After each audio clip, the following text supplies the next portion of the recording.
let's talk about the pancreas today. Okay, we're going to talk about the pancreas to begin today's class. Pancreas is an important organ, right? So the pancreas has a couple of different roles. He has a role in the endocrine system, which we'll focus on today. He also has some exocrine functions. You guys remember the difference between an endocrine gland and an exocrine gland? That's right, perfect. So endocrine, they release directly into the body tissues. It doesn't have a duct, it's a ductless gland, so it just releases it right into the blood and body tissues. Whereas an exocrine gland has a duct, like the sweat glands or tear glands, and it releases those contents outside of the body. So the exocrine function of the pancreas is really important in digestion. The pancreas kind of hangs out behind the stomach of the pancreas, and the pancreas will actually empty into the little first part of the small intestine, which is right here. We haven't talked about this stuff yet, so I mean it's not like asking you to memorize the anatomy of the digestive system yet. But just to give you an idea where this guy hangs out, this is the stomach, here's the esophagus that feeds into the stomach. This is the first part of the small intestine called the duodenum.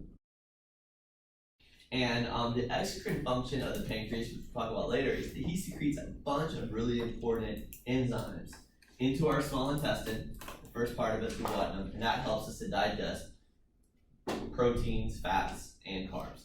Okay, so we can absorb them. The endocrine function of the pancreas is completely separate. So it's going to release a set of hormones into the bloodstream, and it's all about maintaining blood sugar, appropriate blood sugar levels. So we'll start with normal blood sugar. And this is blood glucose. And when we talk about blood sugar, you're really talking about like glucose, right? So we want to make sure that the level of glucose in our blood is pretty constant and at a very nice level for a couple of different reasons. We want our cells to have plenty of fuel. Okay, so their cells need to have access to plenty of fuel. So we want the blood sugar levels to remain at a certain level. If they drop too low, that means our cells don't have access to sugar and they can't produce ATP. That would be a problem. Okay, so we want to make sure our blood sugar levels are at a certain level. If they get too high, a couple of bad things happen. Well, number one is kind of like a waste. We don't really need excess blood sugar. We don't need to. But in addition, elevated levels of blood sugar can be harmful to things like our capillaries for reasons that we don't really fully understand yet. Okay, so elevated levels of blood sugar, which we'll talk about later when we talk about things like diabetes, can start to damage our capillaries and it can cause our blood vessels to actually kind of fall apart. Okay, so that would be bad. So we want to make sure blood sugar is at this very optimal level, not too low, not too high. But blood sugar changes quite a bit through our day. You know, after a meal, let's say for lunch you had a big plate of lasagna or something like that, or pasta. So after a big meal, what's going to happen to blood sugar, up or down? Go up. It can go up. So I'm just going to say blood glucose, which is the same thing as blood sugar, increases. Okay. In response to this, your pancreas is going to release a hormone called insulin. We've heard that before. You're familiar with insulin. So when blood sugar is high, your pancreas releases insulin. Insulin does a couple of different things. First thing that it does, and this is probably the most important, is that it binds onto all the cells of our body that are going to need glucose, and it tells those cells, open up these protein channels so that glucose can diffuse in. Okay? So it stimulates the uptake of glucose from the blood into the cells. And that makes sense. I mean, like, you know, let's say that you're a cell, right? And I mean, we could even draw like a little picture, which will help out. Okay, so let's say you're a little cell right here. Could be any type of cell, liver cell, muscle cell, whatever. Okay, so you're a little cell right here. And being that you're alive, you're going to need to have access to things like glucose to produce ATP through cellular respiration that happens inside the cell. Right next to this cell, we'll say that there's a blood vessel, okay? and this blood vessel is going to have a bunch of glucose in it, and that'll be, so this is after a big meal, okay? Blood glucose is very high, so we have all this glucose in the blood. This is before insulin is being released. This is like right after a big meal. Do you think that the concentration of glucose is going to be higher in the cell or lower in the cell? It's going to be lower because this cell is constantly using the glucose that he already had in there. So this cell's probably not going to have that much. He's running low on glucose, okay? Insulin comes along, and the insulin tells the cell, hey, why don't you open up those protein channels and let glucose in? Is glucose going to diffuse in? Yes, absolutely. It goes from high concentration to low concentration. So glucose comes in, fills up into the cell, it decreases in concentration in the blood vessel, and that's perfect, right? So now the cell has more glucose and the blood sugar has decreased. So when this guy releases insulin, we'll say that stimulates cells to uptake glucose. And that phrase, stimulate cells to uptake glucose, that just means that they allow glucose to diffuse in. Like the uptake of glucose happens passively. They just diffuse right in. What's that going to do to blood sugar? Make it lower. So that's going to help return it to normal values. Another thing that that insulin does is that the insulin stimulates the liver to convert extra blood glucose into another form of sugar that's easier to store called glycogen. It's a polysaccharide. It's like a long chain of glucose molecules that we can store for a time when we need them. So the insulin also, because we're taking glucose out of the blood, converting it to something else, storing it in the liver, that's also going to keep blood sugar normal. After, let's say you're hungry, right? It's been a couple hours since lunch or breakfast.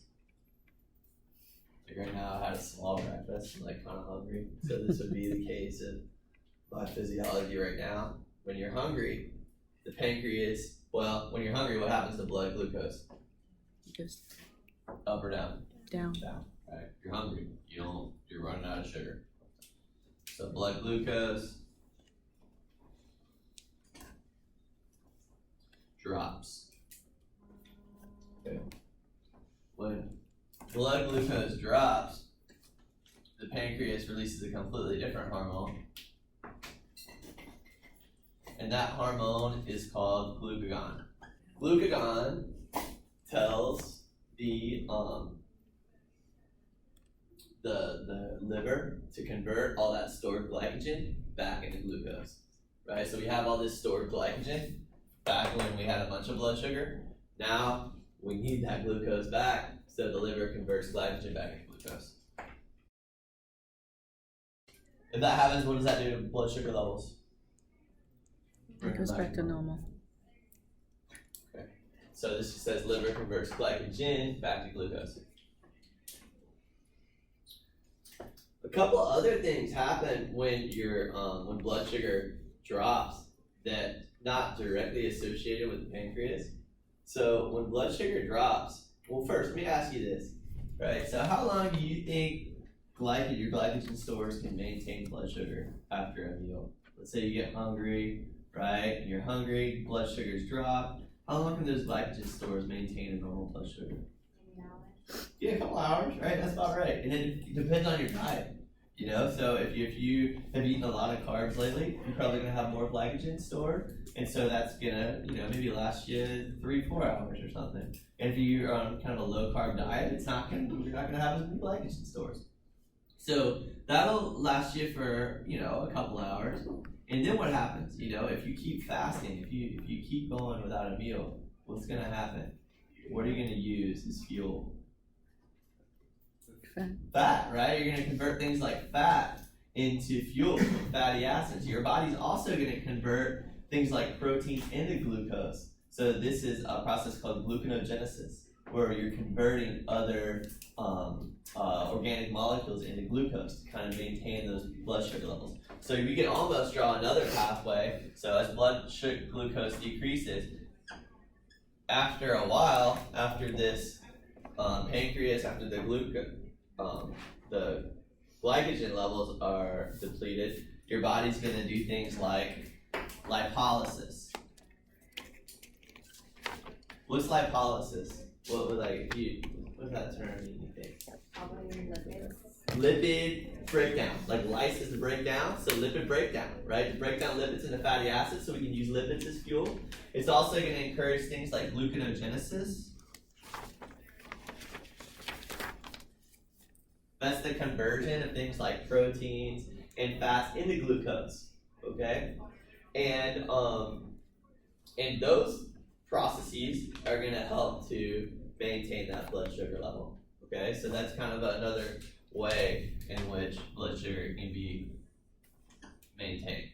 Does that make sense to you guys? Gluconeogenesis, so it's just the generation of glucose from other organic molecules, like fats, right? So our body has the ability to convert things like fatty acids and even proteins into glucose through particular chemical reactions. So we can produce those things, even when there's no sugars around. Okay, so back to this. Let's say that we've exhausted our glycogen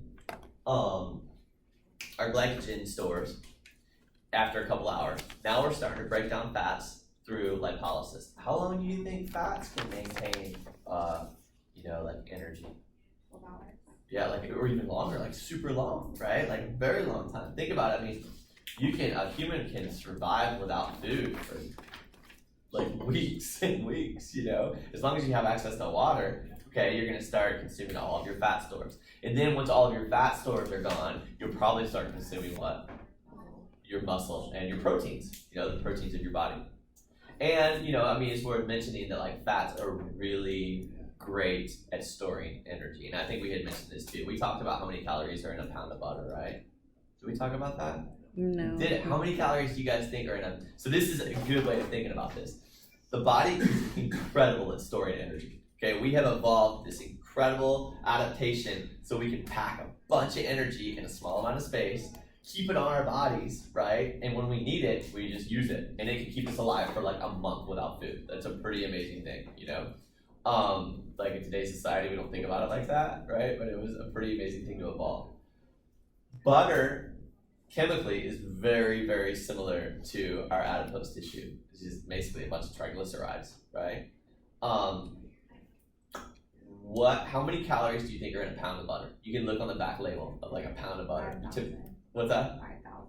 That's actually a good guess. It's like 3,600. So like thousands, right? So you're exactly right. So thousands of calories. How many calories? Okay, let me ask you this. Let's say you go to the gym, you punch in your numbers on the treadmill, and you start running, and it counts your calories that you burn, right? You can't punch in like your height and weight and age. How long would you have to jog on the treadmill to burn 3,600 calories? Days. Like 2 days. You know what I mean? Like that. So that's pretty amazing that a pound of adipose tissue can sustain multiple days of strenuous exercise.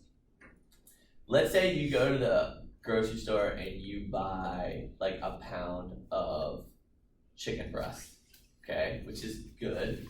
Think of it as like really good food to eat, how many calories are in that? It's like 4 calories per gram of protein. Yeah, yes, I think you're probably right. That sounds right. It's like 600, right? Like anywhere between like 500 to 800 calories are in a pound of lean chicken meat.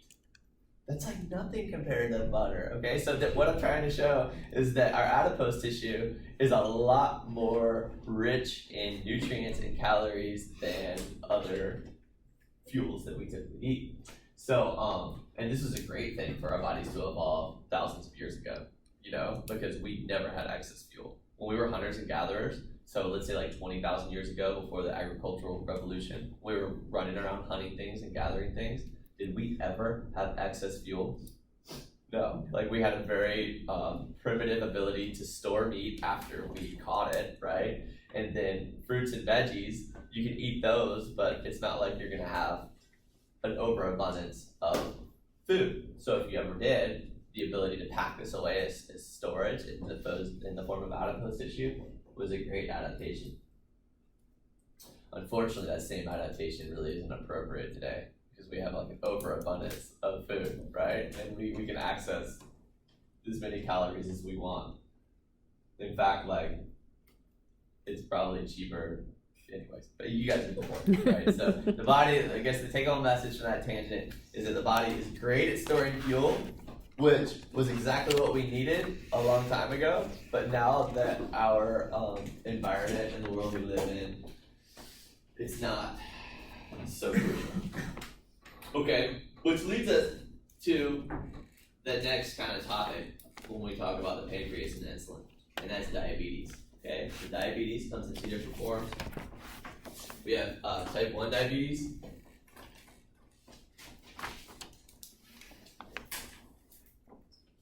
and we have type 2 diabetes.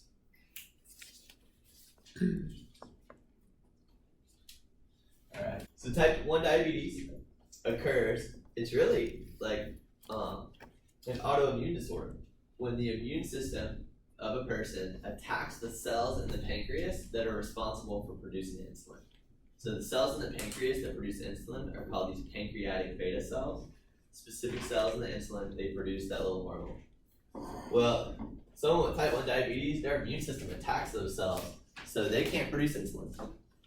And that's a big problem, because if they can't produce insulin, their cells never get the signal to, like open up those channels and let glucose in.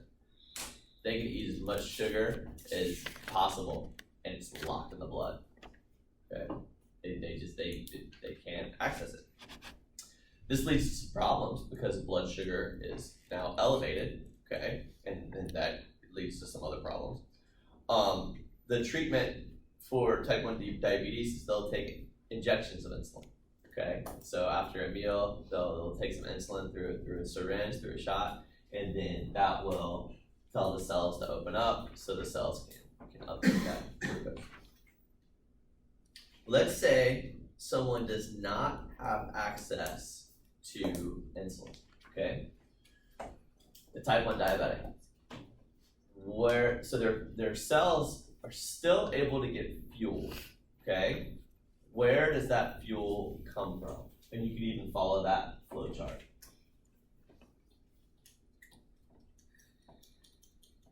Like the kind of like the hint is in that flow chart. Where, lipolysis, that's right. Okay, so what's really going on is that their body thinks blood sugar is super low. Well, no. Let me back up. They can't absorb glucose.